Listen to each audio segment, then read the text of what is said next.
So Mike Schick, part two, surviving Ohio State. You get to the part and you talk about how Ohio State is culpable for what had happened with Doc Strauss, and they tried to bury it all, gaslight Mike DeSabato. Okay, and you have the student who went to the student center who comes out. That's where you left off, and you were talking about how basically they just tried to delay, delay, delay, delay. Would you say that's the tactic that Oh, 100%. Yeah, I mean, like if you go back and just so you know, I was staying a John Doe in this whole thing, and given the path that Hellickson and Jordan took, and then starting to get all of like the stories of what happened to a lot of the wrestlers, and then even Al. I met Al. I felt compelled to put my name out there. So the first place that I actually lent my name and came out as a after and not as a John Doe, but lent my name was at the Board of Trustees, maybe 2000 in the fall of 2018, maybe it was the first time, and they showed it. They showed me speaking in front of the board of trustees. I think that was my second time. I spoke in front of them three times, but the first time, we got Drake on all the way on the one end. We got Clark Kellogg, and we're doing this whole thing. And um, when we all finished, and I got emotional, and so did Mike DeSabato. He spoke. Brian Garrett spoke. Steven Snyder Hill spoke. A hockey player, Roger Beaton, spoke. But once we were done, President Drake, I watched him. He does a beeline around uh, the the big oval that we had, or the big block O, where everybody was sitting. Came around towards me, and the first person that he happened upon was me, and he just thanked me for, being courageous and coming forward. And he shook my hand. He says, "We're not going to dismiss this." And within an hour of that board of trustees being done, they filed to with the courts to throw our case out based on the statute of limitations. And if you watch the way everything went from that point, Judge Watson, he felt compelled that he had to uphold the law or whatever, and threw it out because of the statute of limitations. So we appealed. The appellate court looked it over and they decided in our favor. Ohio State then appealed to wanted to get all of the appellate judges to look at it. So it ended up getting we got support and it got kicked back down to Judge Watson. So here we sit. But the last 8 years, it's all Ohio State's been doing has been fighting and not doing anything remotely close to you know that that's been helpful at all. So you know that's kind of where we're at. Mike, at what point, what changes for you shifting from a John Doe to Mike Schick and being named in the lawsuit and coming out publicly, doing media on it? Your family then obviously has to find out about it. Kids you've coached have to find it. Everybody in the world finds out about it. At what point, and what's kind of the catalyst for you to become John Doe to Mike Schick and let the world know this happened? Well, it's not easy because you're always going to be judged in life, and this throws it out there to be judged even more so. And so, I had early on, because of the way Ohio State was indifferent by not validating this and gaslighting everybody. Um, because of that, we weren't believed. We weren't believable. And so you had all these people that were, just saying nasty stuff, and so navigating that wasn't fun by any means. And sitting here 8 years in, even more so. I mean, there's collateral damage. I mean, my son was in 2018 was a freshman. I mean, so he was knee deep in this while I was coaching him at Ohio, at Lemon Bay. We just went to New York City to the Tribeca Film Festival, but the day before we got to see the premiere, we had a private showing of the documentary at the HBO building, and my plus one was my son. Wow. And so I'm sitting next to him, and if you listen to Eva and all her Eva Orner who did this, she sat behind us.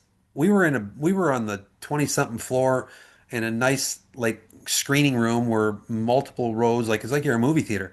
And Ava sat behind us, but she did so because she wanted to see everybody's reaction when things happened in the movie. And we're all crying.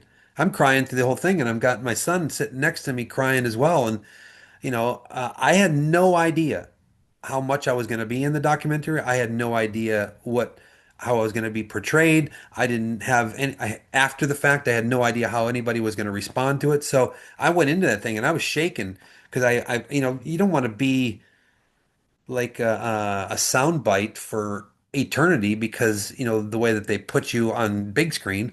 But I thought that's what was going to happen. But to sit next to my son, you ask me about coming out and being a named person. I mean, I put myself out there to be uh, scrutinized and judged, and people saying things. But since this documentary has come out, I'm grateful that I did because the response has been overwhelming and overwhelmingly positive, and I'm grateful for that. So if we look at a spectrum of people here, you were pretty mad at me last week because you No, called. I I wasn't mad know, at I know. I'll own it though. you. I'll own it. So we got a spectrum here. We have Mike DeSabato over on this side of it, right? Yeah, Business owner, controversial guy, disruptor, whatever you want to call him. A guy that was first in the NIL space, a guy that was first in paying sponsors and MMA and stuff like that, gear, MMA authentics, cage fighter, Silver Knight, his apparel, his licensing company. Mike does not mind making waves. So that's no, that we're over here. The other part, you're in the back of my acreage of my lot over here. They're in the back yeah, 5 acres is Mike Schyck. Okay. yeah, And this was confirmed by my brother. Mike Schyck was a naive guy, is what they said. He was a guy that was brought up right. He was a guy that was raised, with good family values. The Sabatos owned a bar and grew up in a bar and are brawlers and talk like sailors and we'll battle you and we'll fight you. You're over there at the back of my property on the spectrum, right? Do yeah, you feel like that's an accurate portrayal of you got Mike, the disruptor, says what he says, owns it, doesn't care, maybe yeah, called the shyster over the last 20, 25 years, right? And then you got naive Florida guy, fun in the sun, good dude, all American boy Mike Schyck, right? So you see the spectrum of people I'm dealing with here, right? Like yeah. you are a guy that I've never heard of people say a bad thing about, other than he wrestles like two t-shirts and a dryer, and maybe you hurt your shoulder up because he's funky, right? Like I never heard anybody say a bad thing about you. Mike, his ears probably ring a lot, right? Because people talk about him and he's a disruptor. Mike's Mike and he'll own it, right? And I think he knows who he is, right? A little abrasive, right? But that is where I'm at with this when I see this, right? Mike I've asked him in multiple interviews, hey man, do you mind being called a shyster? Because I've heard you called it, right? Mike Schick's not that. Mike Schyck is all American boy over here. What do you have? What do you got? Probably 2.3 kids. What do you got? Two kids and a Two dog? kids. Yeah, a son and a daughter. Yeah, Yeah, 2.3 kids, all American family, right? You get my point, right? You've lived your life right.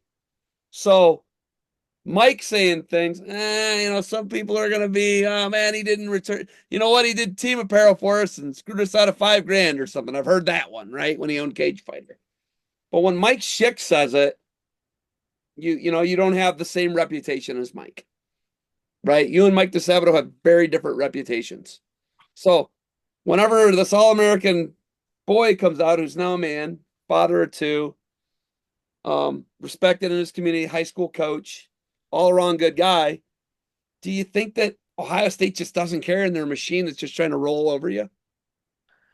I don't listen. I That's a loaded question as to the motives of Ohio State and why they're doing what they're doing. I mean, Will Knight said it best when he spoke at the Board of Trustees. They did show Will in the documentary at the end, saying OH, but in that before he said OH, he did say like, look, this isn't a fight that someone has to win. You know, I mean, what are you trying to win? I mean, you have athletes that invested wholeheartedly in this university. I was there for 8 years. I was there as an athlete for 5, busted my ass, and then my position as a volunteer coach wasn't anything. I had no recruiting duties whatsoever. I couldn't recruit. So the only thing I did was get up and go to practice like I did, like I was a student. I practiced in the morning, I practiced in the afternoon, I practiced in the evening. That's all I did because I was still competing in wrestling.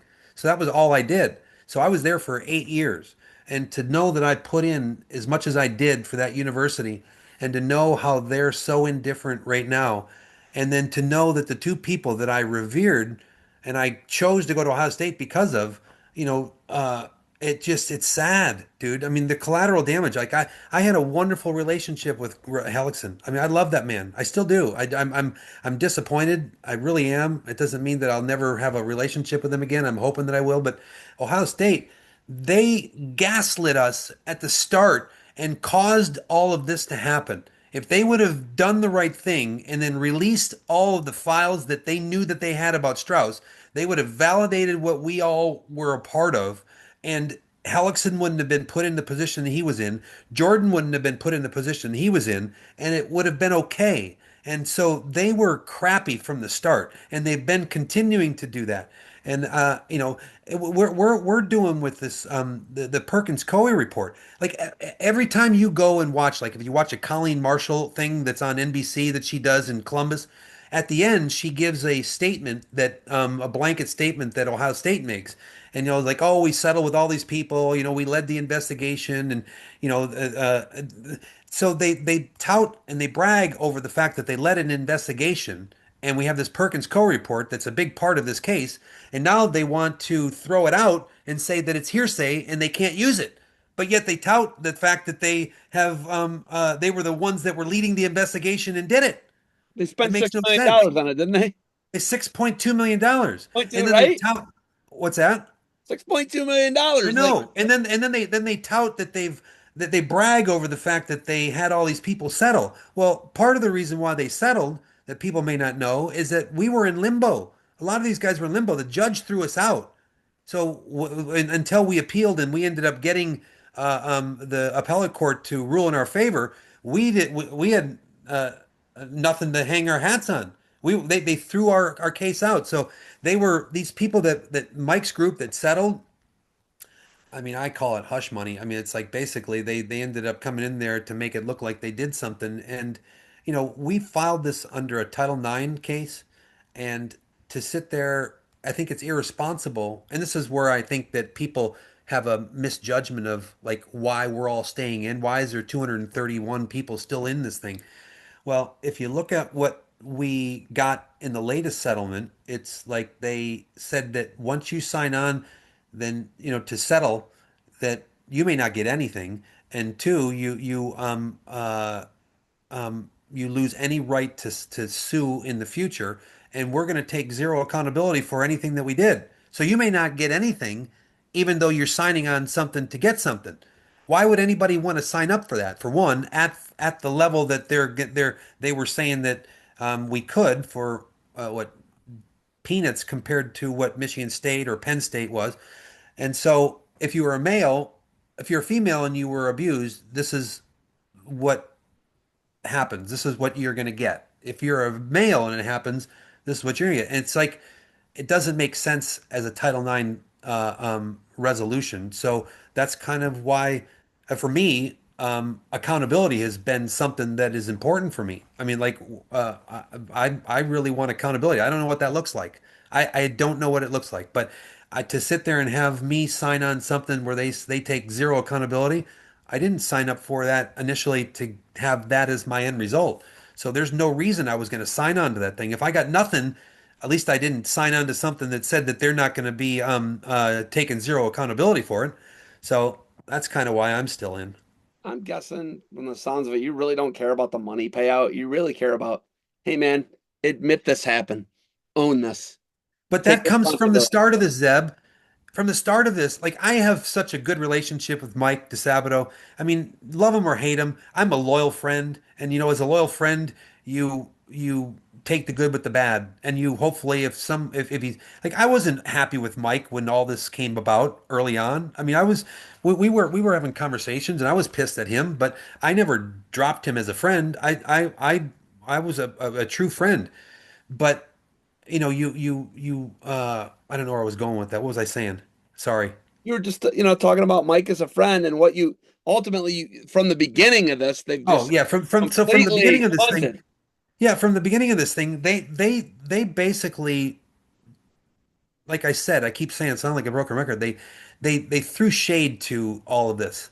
Whether Mike, because of the way you see him and what you've heard of him, it does not discount the fact that what happened was real. And for Ohio State to do what they did early on and to be irresponsible by gaslighting us and throwing out a clean file on Dr. Strauss, that set in motion all of the crap that came our way. And so for me, that portion of it is the reason why accountability needs to be had. That for me is why I'm stuck with this, because if they would have come out from the start, maybe my relationship with Hellickson wouldn't have been ruined.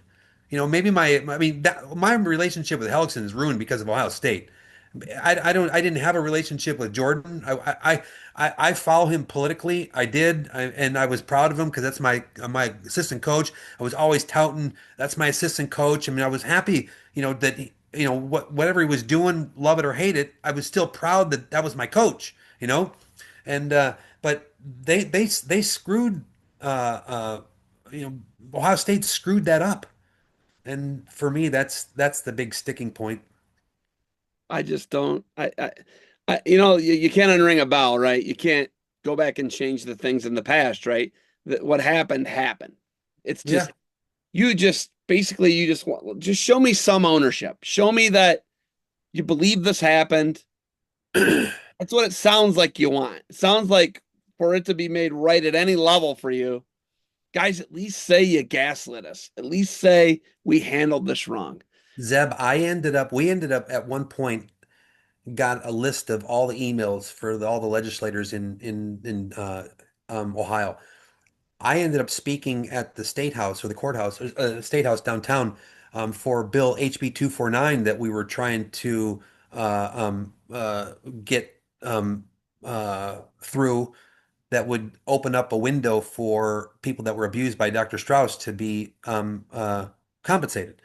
Well, I ended up we were tasked to kind of send out emails to all these people, and I started getting some responses, and I got a response from somebody, and I don't know if I should say his name, but I got a response, and from a bigwig in the state of Ohio, and he wrote me back. Oh, it fired me up, and I put red ink to it. I wrote everything, a response to him. I mean, he was sitting there telling me that there's no way that I, as a 55-year-old, would remember anything, any abuse that happened to me back then. And my first thing I wrote him was like, so you're telling me that I wouldn't be able to remember any of this? It sounds like you're an expert and that you may have been abused in your lifetime, because how would you know? Why? What gives you the right to be credentialed and an expert in knowing this? And I'm saying this because, Zeb, I can remember the first physical that I had. I can remember multiple physicals that I had. It was like I can paint the picture of how it happened. And so for anybody to tell me that what my story was is just false and crap, well, I'm sorry. That's on you. I know what my truth is, and I know what all my teammates and what they went through, and their stories, and it is what it is, you know.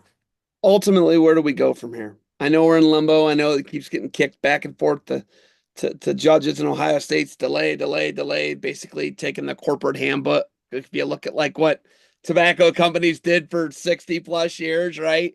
They're almost taking that approach to it, right? Like, they'll go away eventually. We'll bleed them. They'll go away. They'll need money and they'll take this offer we give them. Right. I think that's where we feel like they're going with it. Delay. We've got more money and lawyers, right?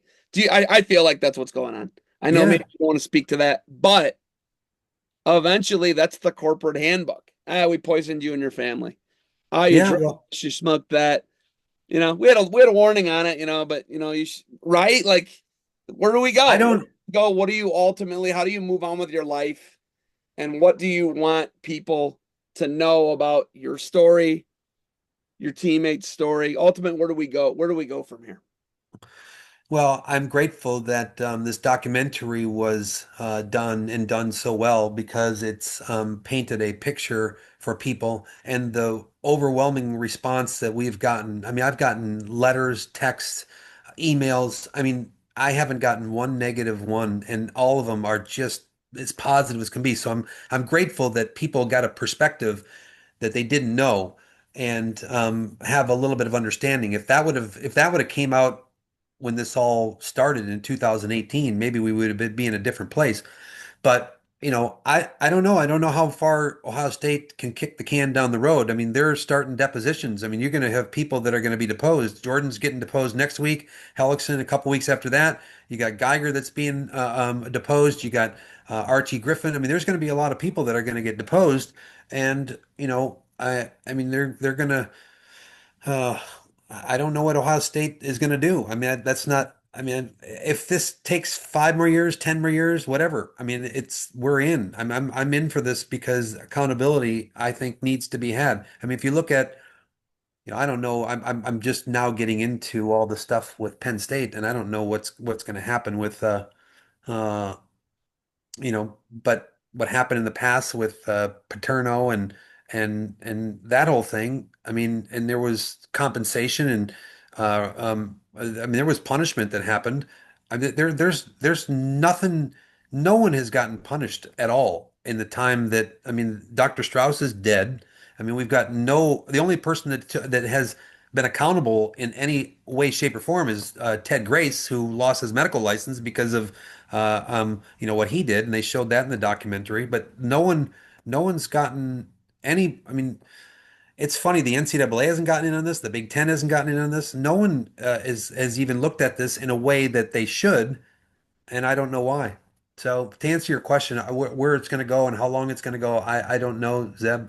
But for me, I know my story. I know my teammates' stories, and that's enough for me to kind of hang on and do what I need to do to help out and support this. So Can that's where you we're ever at. be made whole again? Can you ever have a relationship with, well, Russ Hellickson? Obviously, you and Jim Jordan don't really have much of a relationship. Can you ever get past the memories of what was going on in Larkins Hall daily, what you were subjected to as a student athlete? Can you move on in your life, do you feel?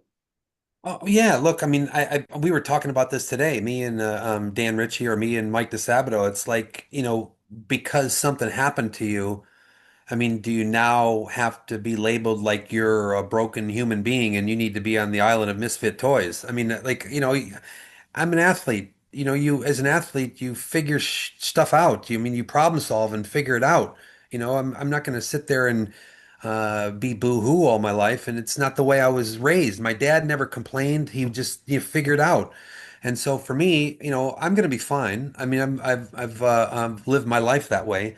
In regards to fractured relationships, I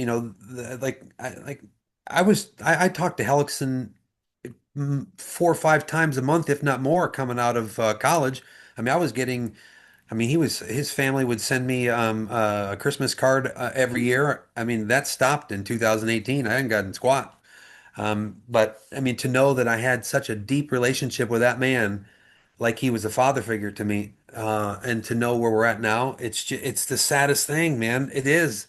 I mean, I didn't have maybe the tight relationship with Jordan, but I looked up to him in such a unique way, and to know that the two people that I ended up choosing to go to Ohio State because of, to where we're at right now, it's just would never have guessed it, Zeb, ever. It's wild to me. It's just wild Yeah, to and look, I appreciate you saying some nice things in regards to my reputation. I mean, my dad, that was everything to him, and my reputation means everything to me. And that was the initially coming in on this was pretty hard for me to maybe want to come in and be a part of this because I don't want my reputation to be tainted in any way. And but again, I think that Ohio State is culpable with that. I mean, they ended up putting it out there for everybody to judge us in a way that was just crappy because they gaslit us. They gaslit Mike, and so I'm I was harmed because of that. And a lot of my teammates, I mean, the guys that you know were as well. And it's crappy. Mike, what do you do for a living now in Florida?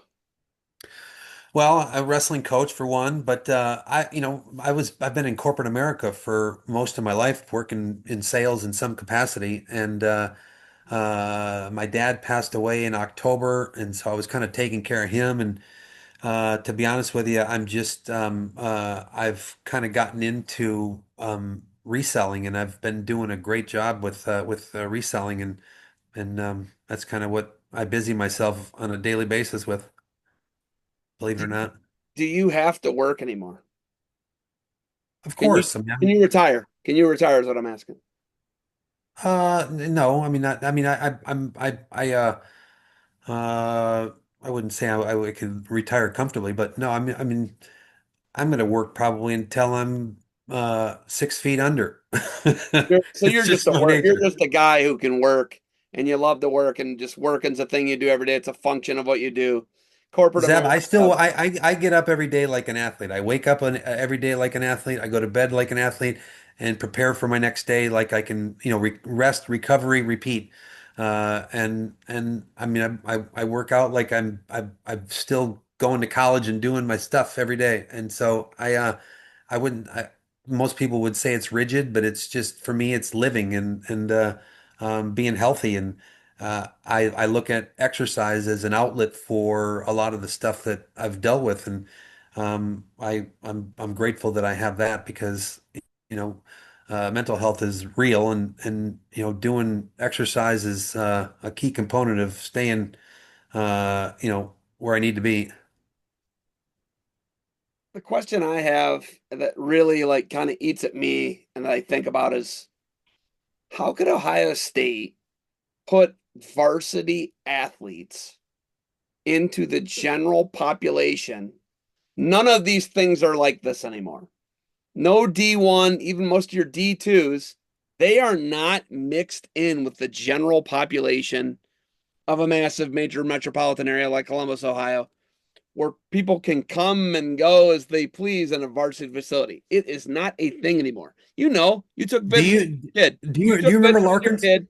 Your kid did not go to one place where he was going to be in a large public recreation center in the locker room and the wrestling room and the facilities and the training area and all that and the locker rooms and the shower room where there were the general population of the student body. You didn't see any of that, I'm guessing. Do you remember Larkins Hall? Were you in Larkins Hall Huge. ever? Yeah, I'd been there. Okay, so when you walk Huge. down the hallway, I mean, you walk down that long hallway and go into the men's locker room, and then as soon as you get in there, our little pod where you have the keypad to get in was right there. If you walk past it another 15, 20 feet and around the corner, that's where the gymnastics one was at.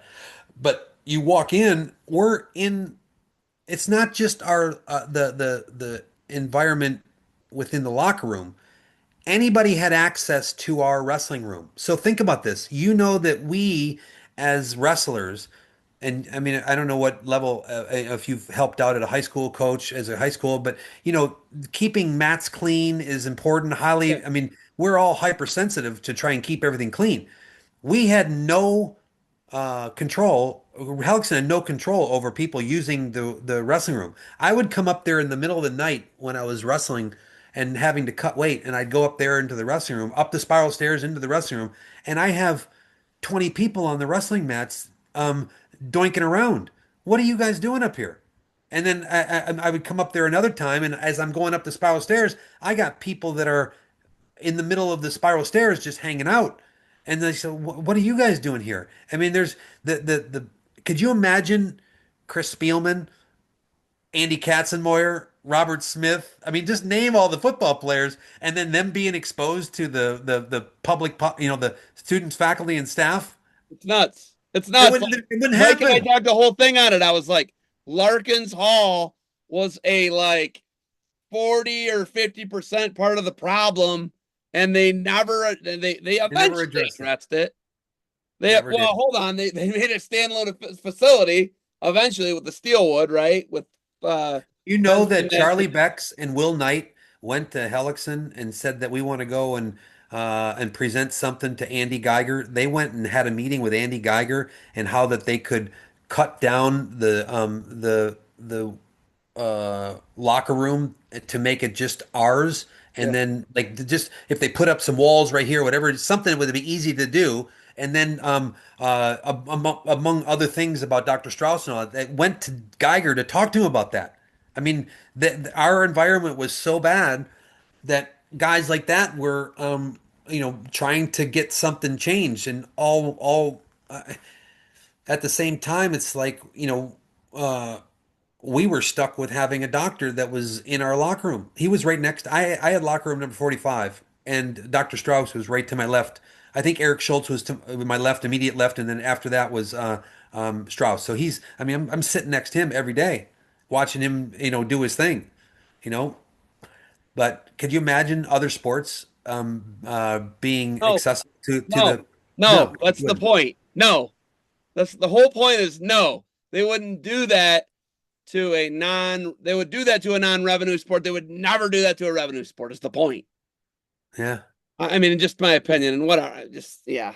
Um, man, is there anything else I missed that you want to talk about? And as we're wrapping up here in our final 10 minutes, No, just like, the stories are real, dude. I mean, I ended up meeting Al. Um, I think Don Moxley and Tim Moxley were Al's the hockey player. Al's the hockey player, From he's and 6'6". He's a monster. dude, he is awesome, salt of the earth. I mean, I love the guy. I Canadian. He's from Canada. yeah, yeah. But I met him, and here's a quick story. I met him through Don Moxley. Don was a part of Mike DeSabato's group that settled, and Don his brother Tim roomed with Al, and so Don ended up reaching out to me because Al was looking to jump aboard with Council and asked me if I could talk to him. So I ended up talking to Al, and I knew his story, fringe stuff, through multiple conversations. But I was going to speak in front of the board of trustees during COVID, and I we weren't going to do it up in Ohio on site. I did it a Zoom call, and I was in my kitchen. So I'm standing there, and I had read what I was going to read multiple times, but there was a couple places in it that I was going to get choked up. But our PR guy, prior to me going on, sent out a video that he had put together of like 10 of the survivors or plaintiffs, athletes, and then their spouse or whatever, and put it together in this nice thing. And Al's story was one of them. Dan Ritchie was one of them. Dan's wife was one of them. And so I watched this about an hour before I did my speech with the board of trustees, and I had no idea what happened to Al. And then it was told in that video and it affected me. And so when it was my turn to speak of the board of trustees, and mind you, I'm in my kitchen. There's no one in there. There's no way of me getting nervous. I'm looking at a computer screen and I'm reading what I was reading, and something triggered me. And I can cry easy, so it's not that big for me to cry. But I thought of Al, and dude, I couldn't stop crying, and my eyes and my glasses were all fogged up, and really hit me. And I don't even know what the hell I said the rest of the way when I was reading what I was reading. I think I went off script. But what I would love for people to know is that these stories are real and that the people have been affected. They're real. And to discount that by sitting there pulling up, well, you're just this, or you're going after Ohio State, you're money hungry, you're Me Too movement. I mean, I've heard it all, Zeb. I mean, it doesn't discount what it is that I went through, what all the other guys went through. And so if you're asking me if people really want to know, uh, what's that scene in Ted Lasso? You know, be curious, not judgmental when he's doing the dart game. Be curious, not judgmental. Instead of judging somebody at first, how about ask a question? Be curious, and ask these guys what they dealt with, and get to know it because it's true. I mean, the stuff that they dealt with and what I dealt with was real. And so maybe if people haven't watched this documentary, that's a good start. And then after that, then just start reaching out and telling other people to watch it, and then to call the powers that be at Ohio State and tell them to do the right thing. That's what I would say. Yeah, man, it's just there's just so much to digest when you tell me these and we talk about these things that we both know about, and it was commonplace in the state of Ohio amongst the Ohio State alumni and wrestling community. It's just the whole thing is just so wild to me. Listen, I mean, I won't say names right now, but, and you may already know him now through Mike DeSabato, but we've had people come out of this that have been not Ohio State people, but USA Wrestling people that were getting prepared to wrestle in tournaments, not only as college kids, but even as high school kids that have come out since and said that this happened to them, the same thing. And I mean, there's a big list of people. And Zeb, if you did a Mount Rushmore of uh, like athletes that the greatest athletes at Ohio State, you could come up with a list from this group of people, these athletes that are a part of this, that could be on that Mount Rushmore. You know, I mean, some of them are John Doe's, but some of them I know. I mean, some of them, I mean, there's some big name athletes that this happened to them, and to sit there and say that we kind of all conspired, got together, and we concocted the same story. I mean, it's just asinine to even think that, you know. But all I can do is just kind of tell what happened to me, and then support the people that I know that it happened to them as well. Well, man, thanks for telling your story tonight, man. I appreciate it. Hopefully we gave you enough time to kind of walk us through things and share your story, and hopefully you feel like we're fair. I want to be fair. I feel like being fair is important. And Yeah, well, this isn't over for me. I mean, so the way that this is going to go, they're doing a bellwether trial. So they're picking two bellwethers. So there's 20 that they're gonna that have been selected, and out of the 20, there's one that's going to be selected by the plaintiffs, and then one will be selected by Ohio State's side. And so there'll be two that'll go to trial after the first of the year. The plaintiff one will go, selection will go in April. I think it's April, and then the other one will go later in the year, maybe October. Um, but I mean, I'm one of the plaintiff's choices, and so I'm going through stuff right now to prepare for that. And it's, this is not something I ever expected to have happen in my lifetime, to be a part of this. And so, uh, but I think maybe God put me in wrestling to get strong and to be able to deal with this stuff. I don't know. well, keep me posted, keep me up to date, man. I love, just communicating with you, hearing. I know it's a horrific thing that we're talking about, but staying in touch with you and hearing how things are going and just keeping me abreast to what's going on to the situations. I appreciate it. And man, just it's powerful to hear your guys' story, and I appreciate you guys coming on, you and Mike DeSabato, and continue to talk to guys. And I'm getting ready for big vacation, and we're gonna go out and do some things, have some fun, create some memories. And Mike Schyck, thank you for coming on tonight, and stick around afterwards and we'll talk a little bit, all right? Yeah, I appreciate it. Thanks, Ed. All right, man. Thank you.